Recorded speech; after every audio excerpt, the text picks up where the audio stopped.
Stop for a second. Before you scroll past this, I want you to think about something that will genuinely unsettle you. The city we're about to walk through had running water management systems, advanced contract law, interest-bearing loans, astronomical prediction models accurate to within a single day, and it existed 2,600 years ago, before your country existed, before most languages you've ever heard of existed, before the Roman Empire was even a dream in someone's head.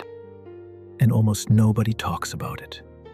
Not because it wasn't important, but because what happened there is so sophisticated, so ahead of its time, that it quietly makes us uncomfortable. Because if they figured all of this out in 600 BC, with no computers, no printing press, no global communication, what does that say about us? What have we actually added? Stay with me, because by the end of this video, you're going to see the ancient world in a completely different way. And you're going to understand why Babylon wasn't just a city. It was a proof of concept for human civilization itself. Let's go back 2,600 years, one full day. Ground level. The sun hasn't fully cleared the horizon yet, but Babylon is already in motion. You are standing near the western bank of the Euphrates River, and the first thing that hits you isn't a sight, it's a smell. Mud. River mud, rich and organic, layered with the faint ammonia of livestock, the warm, bready scent of barley being ground somewhere nearby. And underneath all of it, smoke.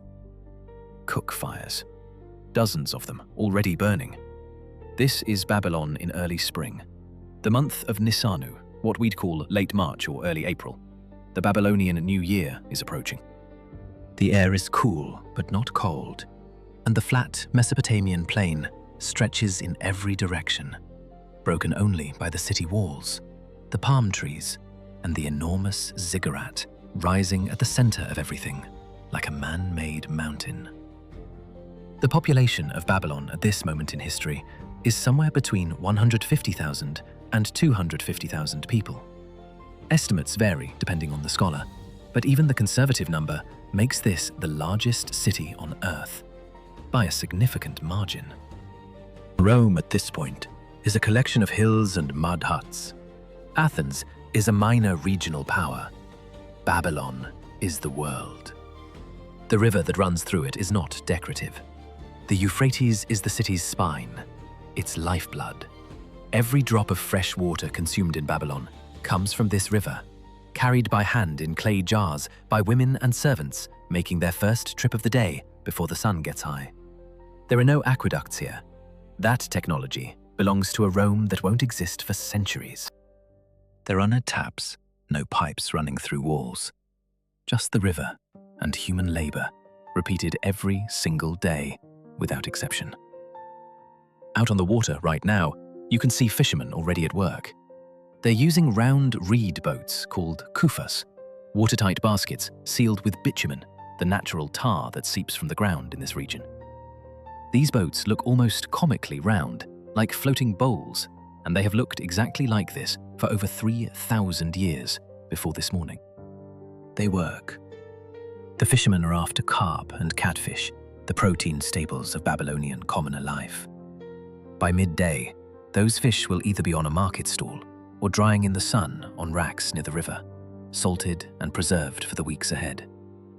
Beyond the river, you can see farmers moving through the pre-dawn light toward the agricultural fields that ring the city walls.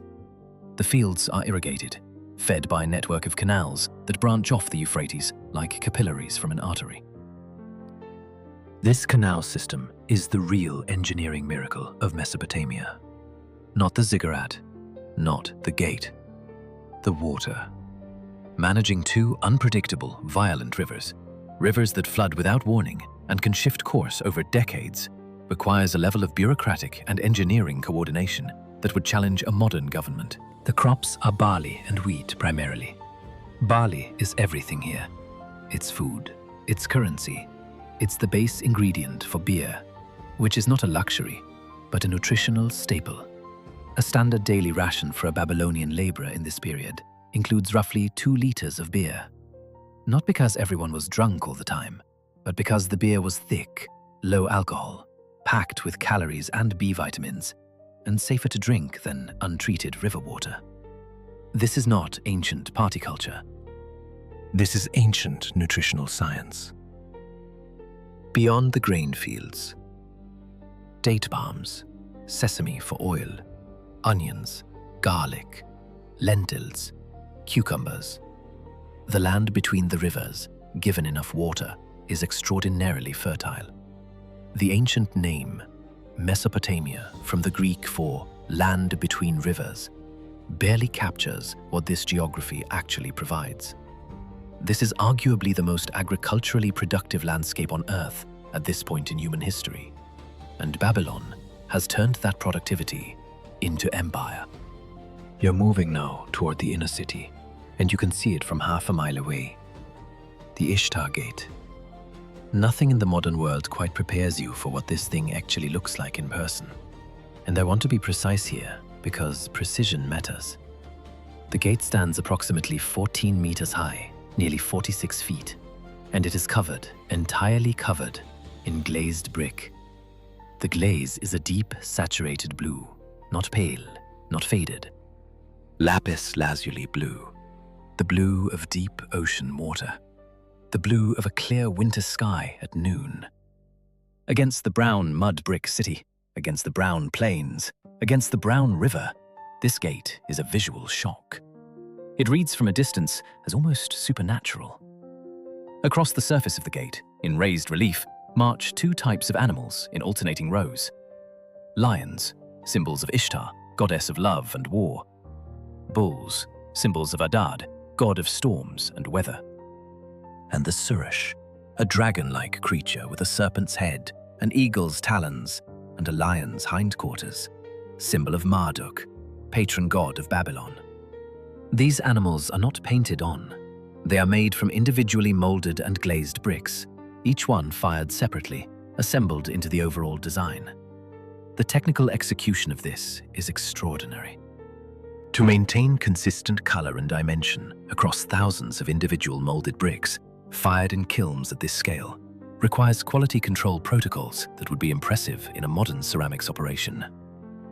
The gate was commissioned by Nebuchadnezzar II, who has been on the throne for about 5 years at this point in our story.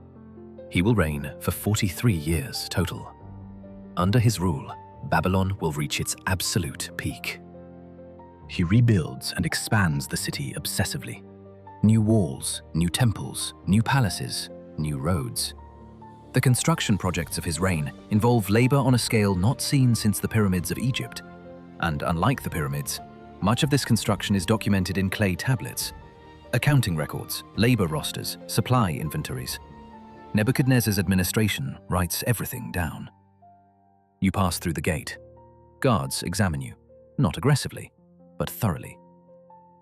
The inner city is sacred administrative space. Weapons stay outside.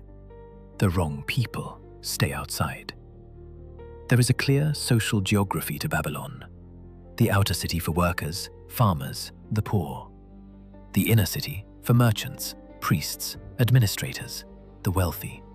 And at the center, the palace and temple complex for the elite of the elite. Inside the gate, the noise is immediate and total. Babylon's fundamental economic situation is this. The city sits in a region that produces almost none of the raw materials a sophisticated civilization needs. No stone, no metal, no timber. The underlying geology is alluvial silt, flat, soft, great for growing things, useless for building or metalworking. So Babylon trades. It exports grain, dates, wool, woven textiles, and finished goods. It imports everything structural and everything luxury. The merchant class that manages this trade is wealthy, sophisticated, and operates under a legal and financial system of remarkable complexity. You are approaching a scribe's office near the market. You need a contract written, a loan agreement. You are borrowing barley, a fixed amount, measured in the standard unit of the core, roughly 180 liters, to plant your field. You'll repay after the harvest, with interest. The standard interest rate on grain loans in Neo-Babylonian period contracts is typically around 33% annually. On silver loans, around 20%. These rates are not arbitrary.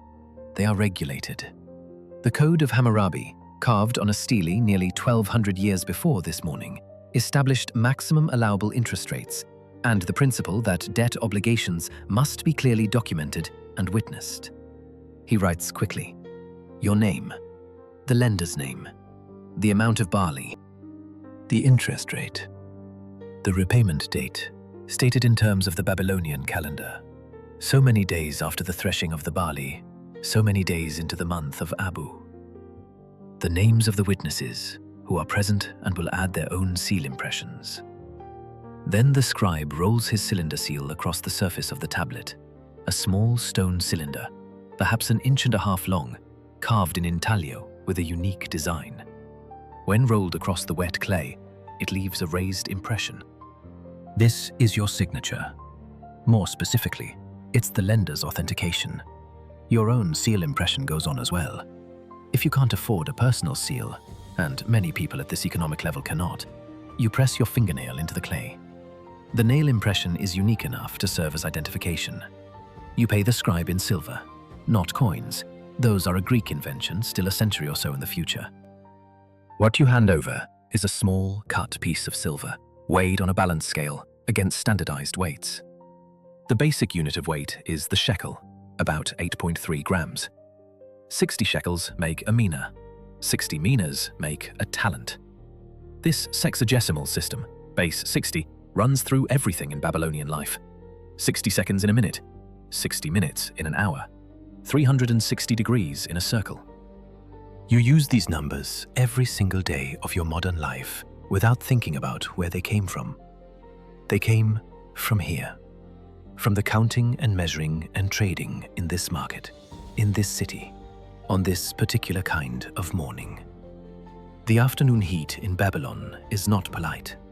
By midday, the sun over the Mesopotamian plain is direct and relentless, and the mud brick walls of the city, which absorb heat all morning, begin to radiate it back at you from every direction.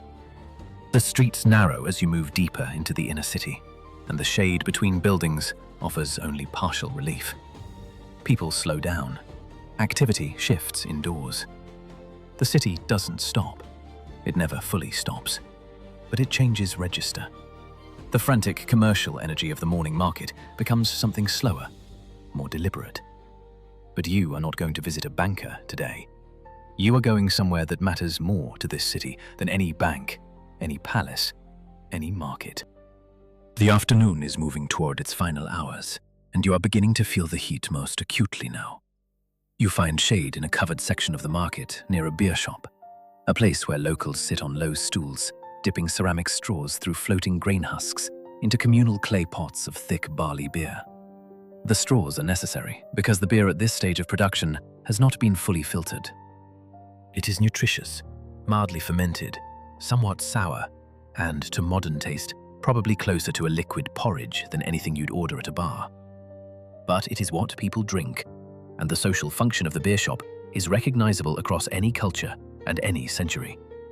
People are talking, arguing, laughing. A dispute about a boundary between two irrigated fields is being hashed out loudly between two men, while a third, apparently unrelated to either party, offers unsolicited opinions. A merchant from somewhere in the north, you can tell by his wool robe and his accent in Aramaic, which has become the common trade language across the Near East, is negotiating quietly with a local textile dealer. Aramaic. This is worth pausing on. The official written language of Babylonian administration is Akkadian, written in cuneiform on clay tablets. But the spoken language of daily commerce, of the streets, of the market, is increasingly Aramaic. Aramaic is a Semitic language related to Akkadian, but simpler to write. It uses a 22-letter alphabet rather than hundreds of cuneiform signs, and it is spread across the entire Near East on the back of trade and population movement. The Aramaean merchant networks that knit together the cities of the Fertile Crescent, from Egypt to Persia, have carried their language with them, and in 600 BC, it is winning the linguistic competition. Within 2 centuries after the Persian conquest, Aramaic will become the official administrative language of an empire stretching from Greece to India. Eventually, it'll be the language spoken by a carpenter in Galilee named Jesus of Nazareth. But right now, it is just the language you need to do business across cultural boundaries in this market. And most people in Babylon are at least functionally bilingual. The sun is lower now. The heat begins to ease, barely, and the city moves again. This is the second wave of daily activity, the late afternoon surge before darkness ends outdoor life. You make your way through the outer residential districts, and what you see here is the majority of Babylonian life, the part that doesn't appear in monumental inscriptions or royal chronicles. Houses packed close together, narrow lanes between mud brick walls, children playing in doorways, a woman grinding barley on a stone quern, the rhythmic scraping sound carrying down the street. A craftsman working copper outside his workshop, the metal brought in from Anatolia at enormous cost, being shaped into tools and fittings. A tanner working hides near the city edge, as far from the residential center as possible, because the smell of tanning is incompatible with neighbors. A potter at a wheel, producing the standardized jars and bowls that are the basic containers of Babylonian material life. Not artistic objects, just functional ones, produced by the hundreds and traded for almost nothing. The residential architecture tells you everything about Babylonian values and anxieties. There are no windows facing the street. Every house turns its back on the public world and opens inward to a private courtyard. The courtyard is the center of domestic life, the place where food is prepared, where children play safely, where the household shrine sits, where the family sleeps on hot nights when the flat roof has finally cooled. The street-facing walls are blank, defensive, private. Security and family life belong inside. The world outside is transactional. Beneath the floors of these houses, beneath the thresholds particularly, are buried small clay figurines. Dogs, protective spirits, figures with specific ritual functions. They are placed there during construction and never moved. Their purpose is to guard the house against the demons and malevolent spirits that are a constant presence in Babylonian cosmology. This is not irrational superstition from people who didn't know better. This is a coherent metaphysical system in which the boundary between the physical and spiritual world is thin and permeable, in which disease, bad luck, failed crops, and difficult births are all understood as manifestations of spiritual forces acting on the physical world. The Babylonians have specialists, ashipu, exorcist priests, who diagnose spiritual illness and prescribe remedies in the same way a doctor diagnoses physical illness. They have written diagnostic manuals, systematic catalogues of symptoms and their spiritual causes, organized by the part of the body affected. Some of these manuals have survived. They are sophisticated documents, methodical and detailed, reflecting centuries of accumulated observational data. The framework is wrong by modern standards, but the methodology, observe, categorize, prescribe, is recognizably scientific. As the sun hits the horizon, something changes in Babylon that is almost impossible to convey in words. The light shifts from harsh white to deep amber, and the mud brick city, which has spent all day looking brown and utilitarian, suddenly glows. The glazed surfaces of the Ishtar Gate catch the low sun, and the blue becomes almost luminous. The ziggurat casts an enormous shadow east across the city. The Euphrates, catching the horizontal light, turns the color of hammered copper. For a few minutes, the city that has been grinding and trading and sweating all day becomes something that looks genuinely like what its inhabitants believed it was: the center of the world, the earthly home of Marduk, the city where heaven touches earth. And on the rooftops and terraces of the temple complex, something is beginning that matters more to the future of human knowledge than anything else happening in this city tonight. The priests of Babylon are watching the sky. Babylonian astronomical observation is not a hobby. It is not casual stargazing. It is a systematic, multi-generational scientific enterprise conducted with a seriousness and precision that should genuinely astonish you. The observational records, again clay tablets, thousands of them, go back centuries before this night. Generations of priests have been watching the same sky, recording the same phenomena, building a database of celestial behavior that no other civilization on Earth can match. And from that database, using mathematics, they have derived predictive models. They can predict lunar eclipses, not just observe them, predict them in advance with accuracy. Their model for lunar eclipses is based on the recognition of an 18-year cycle, the Saros cycle, after which the geometry of Sun, Earth, and Moon returns to approximately the same configuration, and eclipses repeat. To derive this from raw observational data, with no telescope, no understanding of orbital mechanics, using only clay tablets and arithmetic, is a genuine scientific achievement. It is the same category of intellectual work as Kepler deriving his laws of planetary motion from Tycho Brahe's observations. Pattern recognition applied to systematic data collection over generations. They track Venus obsessively because Venus, Ishtar's celestial body, has a cycle of appearances as morning and evening star that repeats over 8 years with extraordinary regularity.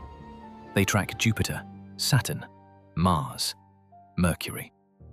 They have a zodiac, a division of the ecliptic into 12 equal sections named for constellations, that they use as a coordinate system for recording planetary positions.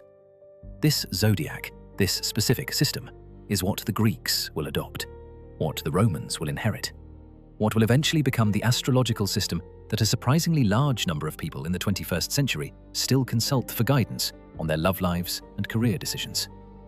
It started here, on this rooftop. With these priests and their clay tablets, and their absolute conviction that the movements of the sky are messages from the gods, that it is their sacred duty to read correctly.